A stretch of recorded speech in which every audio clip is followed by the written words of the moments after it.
talked about looking for beef that's bright red in color, but there are different colors of beef, it seems, in the counter. So explain why there are differences in color. Right, so you'll see differences within cuts as well as across different cuts. And that's because of something called myoglobin. Every single beef product, and all meat products have some myoglobin, and beef just has more myoglobin. That's what makes it red.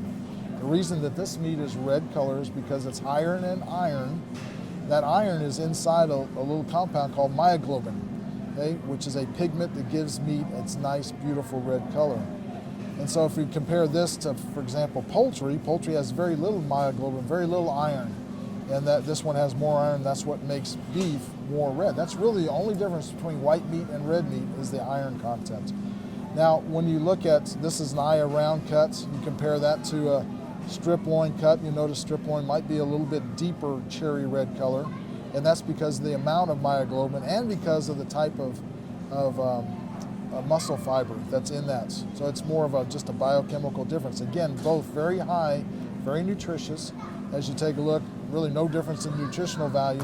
It just really has to do with the amount of myoglobin and the fiber type that's in that particular muscle. So what happens when you see a cut of meat in the case and it looks brown almost? Right, so it's a natural occurrence. What happens is that muscle, when it interacts with the light, that light actually is creating some energy that changes the surface of the meat, and it actually reconfigures that myoglobin. It makes that myoglobin just kind of turns a little bit, and now instead of being bright cherry red color, it makes a brownish color. So I told you that there's nothing to do with food safety in this. It's just as a natural thing because of the way that the light hits the meat. Over time, it changes that color of that meat. And so it makes it that browner color. So it goes from, this is called oxymyoglobin, and when it turns brown, it's called metmyoglobin. And so it just changes that by just turning it just a little bit.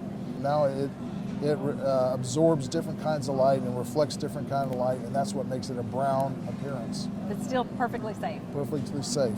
Okay, so a lot of times I'll go down to if they have a reduced section that's brown, I'll go buy that meat because I know if I cook it properly, okay, don't cross-contaminate just like any other meat product, then it's going to be healthy to eat. And more economical. Yes.